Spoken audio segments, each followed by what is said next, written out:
The stream is about to begin. All right, my fellow ELA teachers, I got a doozy for us today. I think one of the best commencement addresses I've ever seen came from this past year. Eric Church at UNC entitled Six Strings. And I think it's a perfect piece to introduce rhetorical analysis because of the way it's delineated and structured. The terms, the devices, the techniques are just so manifestly there that I don't really think kids are going to struggle too much with this one, and it's a good sort of front runner to more complex modes of rhetorical analysis. You can teach them a ton of terms, devices, and techniques. So what I have in this particular writing workshop is my entire lesson plan. In order to do the writing, I'm doing a discussion activity with the students called What's in Ned's Head. It's something that I do quite frequently with my students, and I'll model that for you.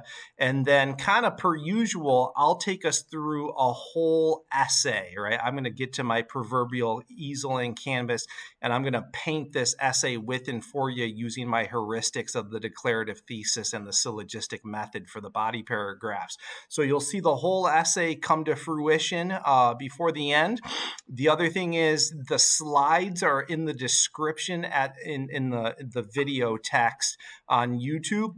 It's a Google slide, and you can download those for free. They're for the taking in case you want to run this exercise. But I think I'm going to start my year next year with this particular piece. I absolutely love it. So as a guitar player myself, I really dig this one. So strap in, sit up, and I'll walk you through the whole thing.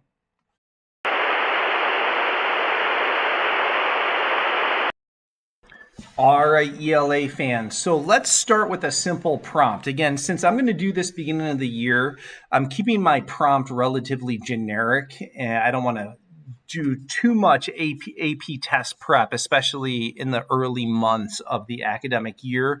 But I want to get our whistles wet with things that are all College Board related. So my prompt goes like this.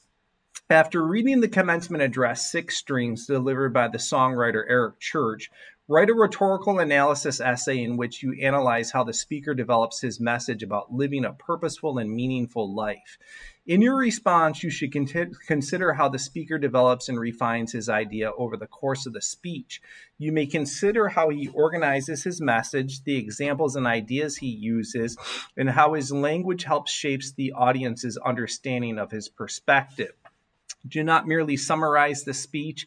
Instead, write an essay that explains how the speaker's choices contribute to the development of his overall message and how that message is intended to influence his audience of graduating students. So just common fodder prompt, there's no tricks or any gimmicks with it. It's pretty straightforward and to the point. So let me tell you how I'm going to run my discussion. I call it What's in Ted's Head, and I have an image of what Ned's head looks like. It's this game that I used to play with my kids, and I actually stole their Ned's head once they outgrew it, and I have it in my classroom. And you can get one on your own off of Amazon. They're not that expensive. And inside Ned's head, he's got things like aliens and ears and spiders and nails and snakes and worms, and there's even poop in there. So what kids need to do is pull something out of Ned's head, and I've labeled each one. So like the alien, for example, might be the extended metaphor, and the rat might be the short, simple declarative sentences, and the tongue might be juxtaposition. So as they pull things out, they're in groups of 4, and each time a student pulls out something from Ned's head, they're responsible for unpacking that particular term, device, technique to the class and presenting it. So on this slide, I have everything that I see in Six Strings that's essential And I think it, like, again, as an introductory piece to rhetorical analysis, these terms, devices, techniques recur over and over again in terms of what we read and analyze. So I think it's a really good place to start. So that's how I'm running the discussion. I said that very briefly. So let's move on to the essay portion of this writing workshop and ask ourselves, so how do I write the introductory paragraph? For those that are familiar with my work, you know that I have kind of a cheat or a hack, all right, some code with prompts. And I think all prompts that the College Board releases, especially for rhetorical analysis, and this is true of FRQ1 and FRQ2 in the literature exam, implicit in those prompts are two questions. The first is, how does the author construct meaning? And then the second is, what is the author's intent, right? And oftentimes we say, like, what is the exigence, the universal truth, the Jesus moment, even simply the theme. So I delineated this with a 3 and a 1. So the first 3 sentences of the essay are going to riff, how does the author construct meaning? And in those 3 sentences, the kids need to isolate the salient or the most germane or relevant terms, devices, and techniques. So you do that for 3 sentences, and then the culminating sentence gets at authorial intent. So if we break it down visually, it looks like this, and I'll tell you all the other bit ingredients that go into it. So it's a classic 3+1 declarative thesis. And one of the things that I like my students to have in there is a fair amount of tier 2 level vocab. And what I mean by that is just your average run-of-the-mill SAT level caliber words. You don't want to overcook it. You know, I think early in the year, I have a lot of students that I need to disabuse of the notion that if they use $1 million word, somehow they're doing impressive writing. But we do have an academic audience, so they should approach it as such. The other thing is sentence constructs. Very early in the year, I work on voice, rhythm, and flow, and I got a ton of videos in my YouTube channel about this, teaching the kids the 12 sentence types and the 20 sentence patterns. It's really essential for the voice, rhythm, flow, the musicality of their sentences, that they get beyond just dropping independent clauses that sound like da-da, da-da, da-da, da-da, da-da, da-da, all right? And then in the declarative thesis, my students will do something known as duoing. And I'll model that in just a second. It's also important that they have very active verbs. So get rid of those simple verbs like uses and the to be verbs and things of that nature. You need a little bit of context and background without being overly plot summative. And then since we're starting with the construction of meaning sentences, that constitutes and comprises the thesis statement, all right? So as always, I talk about best practices. And one of the things that I think makes me a relatively decent teacher is that I paint with and for my students. So when we do writing workshops, my students will see me live write in front of them. And I'll just talk them through like how to do a declarative thesis and a syllogistic body paragraph. And I find that it really demystifies how to approach these essays. So I know some teachers are terrified at the prospect of writing in front of their kids. Maybe you can do it before class and just have good concrete models that are teacher driven. I think it's a really good practice to get into. So let's paint a few. And I'll show you what I mean by this. So here's number 1. I'll read the whole thing and then I'll unpack it for you. Profoundly wise and heartfelt, Eric Church crafts a commencement address that intertwines personal storytelling with reflective commentary to construct a message centered on resilience and authenticity. Through the recurring symbol of the 6 strings, Church transforms an ordinary guitar into a representation of identity, passion, and perseverance, allowing his experiences to resonate with an audience preparing to enter an uncertain future. As the speech progresses, shifts between humorous anecdotes and earnest reflection establish an intimate tone that strengthens his connection with the graduates while reinforcing the emotional weight of his message. Ultimately, Church encourages his audience to embrace failure, trust their passions, and pursue lives defined not by comfort or expectation, but by purpose and individuality. So let me shift through the dirt on this. So by the duo, do you see how it begins profoundly wise and heartfelt? So I like it when my students immediately get into their analysis. So usually I have them isolate two of the main like salient points in the piece, and I think profoundly and heartfelt work well for that. So they always begin with a duo. The verbs are pretty good in this one as well. It has sufficient tier 2 level vocab. And then the terms, the devices, the techniques pop out at you. And I explain to my students that sometimes they want to be explicit and sometimes they want to be implicit. I don't want a literary terms or rhetorical terms like dump truck to come and then they just like dump a whole bunch of terms, devices, and techniques. That's not skillful. So a blend, kind of like a teeter-totter blend of explication and implication. So here's number 2. All right, I'll paint another one for you. Raw and inspirational. So you can see immediately, you start with that duo. I think that's a perfect duo to categorize this particular piece. Eric Church develops a commencement address that blends candid reflection with symbolic imagery to emphasize the importance of passion and perseverance. So again, note those verbs. They're really good. By grounding his speech in personal experiences and recurring references to the 6 strings, Church constructs a message that frames music and, more broadly, purpose as something capable of guiding individuals through uncertainty and failure. So I do a whole lesson with my students on parenthetical statements. So I modeled there how to do that. I really like it when my students use parentheticals sparingly, but they can really amplify a thesis. The progression from lighthearted memories to sincere contemplation creates a reflective tone that mirrors the emotional transition graduates face as they move into adulthood. Ultimately, Church urges his audience to remain authentic, embrace adversity as part of growth, and pursue the ambitions that give their lives meaning.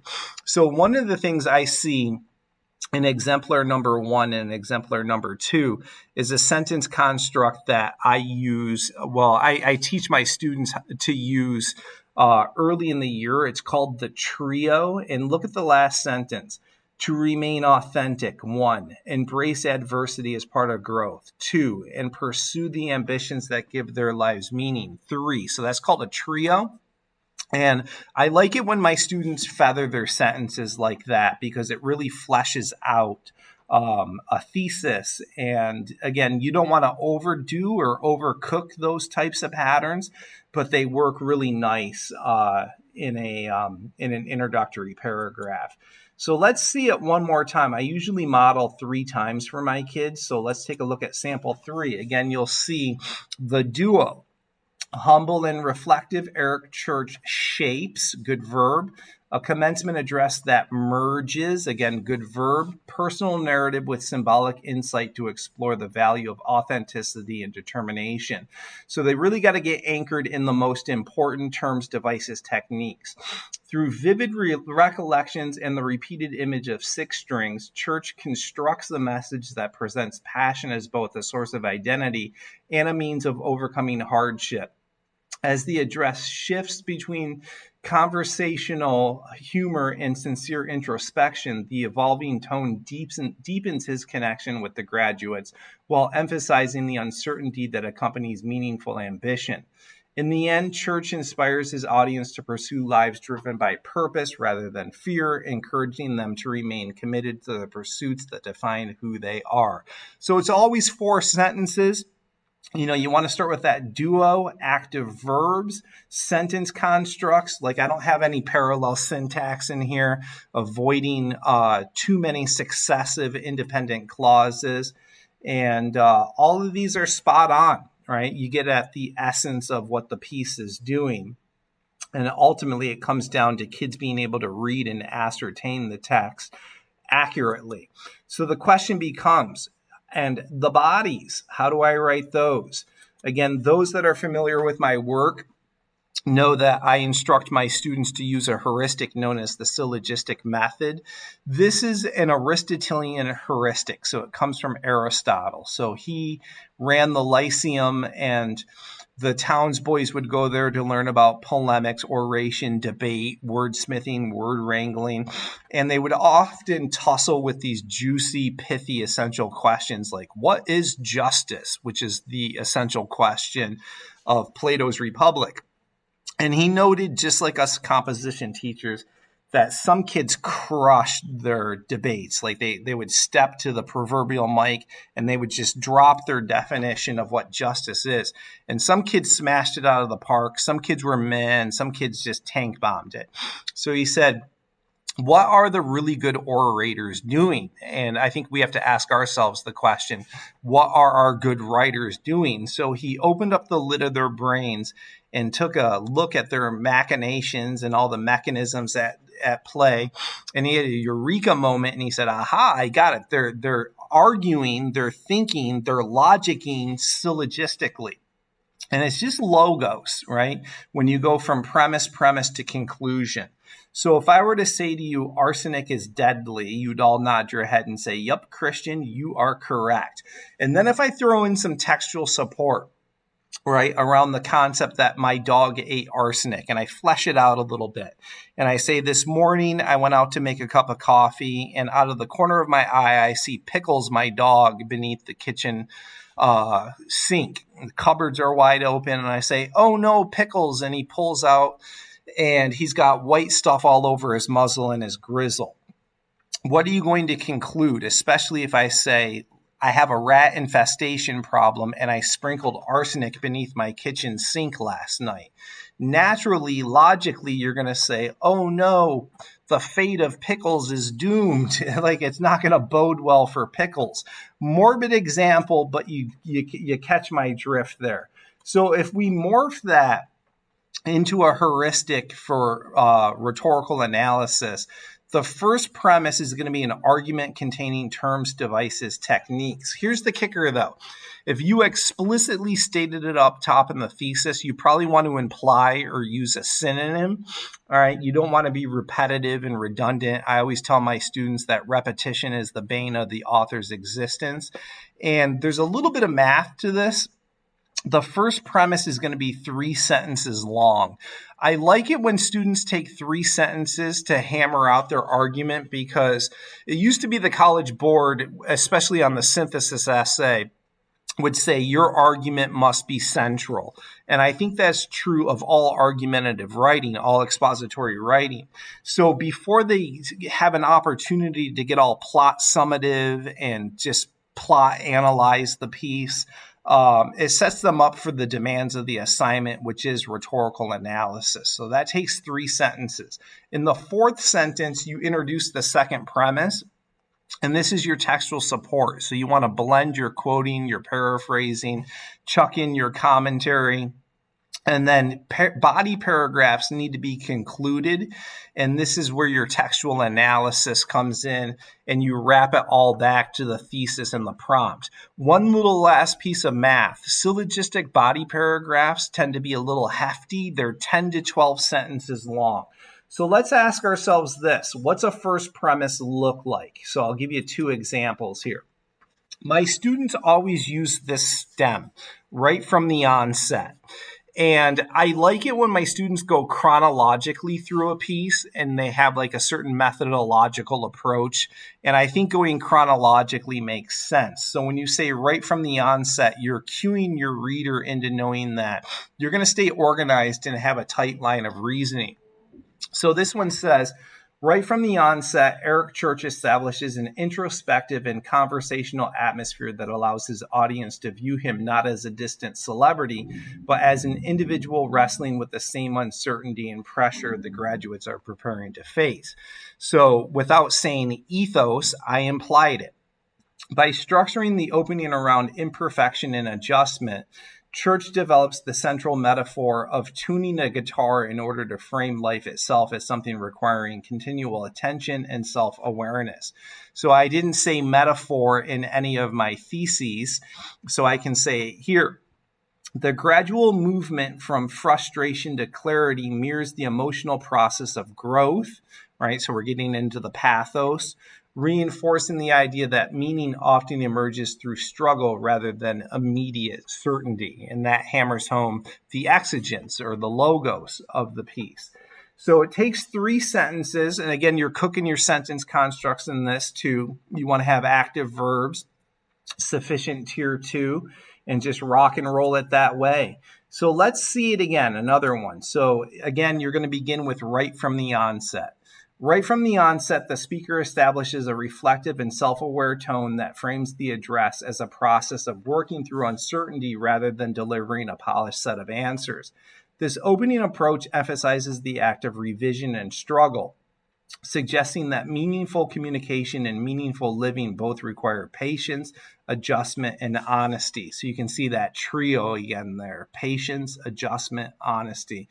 By grounding the speech in personal frustration and creative problem solving, the speaker immediately positions authenticity as the foundation for everything that follows. So that's how you do a first premise. You can see here that it really sets the kid up for rhetorical analysis and moves them away from doing all that plot summative stuff that we often see them do. So from here, you transition to the second premise, all right, the 4th sentence of the body paragraph. And typically what I do to stay organized is after I write my first premise, I ask myself, what's the promise of the first premise? So let's say that in my first premise, I'm talking about syntax. I need a quote and a paraphrase for syntax. A quote and or paraphrase for syntax. Let's say I say metaphor. I need a quote and or paraphrase for the metaphor. That's how you keep the line of reasoning intact. So either if you implied or explicated in that first premise, it predetermines or predicates what quotes you're going to choose. So another stem that my students use in the 4th sentence is simply immediately, comma. It ties back to the right from the onset so that they stay nice and organized. And in the 4th sentence, I want my kids to start quoting. So here it is. Immediately, Church initially confesses that he had been grinding on this speech, admitting that he had torn up multiple speeches and thrown things before finally realizing, I need to figure out a way to do this with a guitar. Whoa, you can see that there are 4 quotes in a single sentence. I have a video in my YouTube channel that shows kids how to use advanced quote frames. I really like it when my students take small quotes and just embed them into the fabric of their sentences so that it sounds conversational. That's really complex, right? And it needs to be taught and explicitly taught in order for kids to do it. So I do a lot of modeling on quote frames. Another thing that I do with quotes is I have something called the 5-word rule. And if students place a minimum, not exactly, but a minimum of 5 words in front of the quote, it should sound conversational. So let's pick up. This candid diction and informal syntax create authenticity because the audience witnesses his frustration in real time rather than receiving a polished, detached performance. Immediately afterward, Church introduces auditory imagery by asking the audience to imagine a guitar that's out of tune, describing it as something beautiful that has not been tended to. So you can see again, complex quote frames. I promised a discussion of the metaphor, so let's get there. The metaphor transforms the guitar into a symbolic representation of human life, suggesting that people do not become broken all at once, but rather drift gradually when neglected. Furthermore, the fragmented phrasing of almost gets there that tries but doesn't imitates the strained sound of an untuned instrument, allowing the audience to emotionally experience the dissonance he describes. I promised you a discussion of pathos. You just got it. Church then expands the metaphor through repetition, emphasizing 6 strings in short declarative statements that give the concept structural importance throughout the speech. I'm out of space here, so I'm going to go on to the next slide. Again, you're shooting for like 10 to 12 sentences. This one went over a little bit, but it's okay as long as you keep your line of reasoning. His assertion that properly tuned chords can stop a conversation cold or carry a broken person through the worst night of their life elevates music into something deeply emotional and communal, broadening the metaphor beyond instruments alone. In contrast, the abrupt statement that the whole chord unravels if one string is off introduces tension and reinforces how fragile balance can be in life. The shift from discussing guitars to directly addressing the graduates with your life runs on this principle personalizes the metaphor and invites the audience to see themselves within the analogy. So we're at the conclusion here, right? Wrap it back to what you stated in the first premise, the thesis and the prompt. By beginning the speech with vulnerability, sensory imagery, and an extended metaphor rooted in music, Church creates an emotionally resonant foundation that prepares the audience to accept his larger message about maintaining balance, identity, and purpose throughout life. So that's how you do an entire syllogistic body paragraph. So my students do 4 paragraphs come exam day, and intro, 2 bodies, conclusion, and the question becomes, what do I do next? And this is the beauty of using heuristics. You just bust out another syllogism. So what you can do is just extend it and say, as the address progresses, Eric Church develops the extended metaphor by organizing the speech into individual strings, allowing each section of the guitar to symbolize a distinct aspect of a meaningful life. So you're at that point of the passage where he begins to enumerate. Through direct address, anecdotal reflection, and structural repetition, Church transforms abstract values like faith, family, and love into tangible concepts the graduates can more easily visualize and internalize. The sequential movement from one string to the next also creates a cumulative effect, reinforcing the interconnectedness of human relationships and personal identity while emphasizing that imbalance in one area of life inevitably affects the whole. So again, you take 3 sentences for that, just establish the argument, and it's the exact same process. From here, then, you ask yourself, what's the promise of the first premise? And you go hunt some textual support. Get your quotes and paraphrases all lined up. Literally do the exact same thing. So at this stage of the game, we have to ask ourselves, how do you wrap up the essay? How do you tag a conclusion onto this? And early in the year, I use some stems, and they're kind of generic, but what we do is kind of make this analogy that a conclusion paragraph is akin to a fireworks display in which you have the grand finale. So you want these all-encapsulating, all-encompassing statements like simply said, evidentially, in no other words when it's all said and done at the end of the day. So you could do this. Just about 4 sentences is all it takes. At the end of the day, the songwriter crafts a commencement address that transforms the simple structure of a guitar into a powerful metaphor for the balance and maintenance required in life.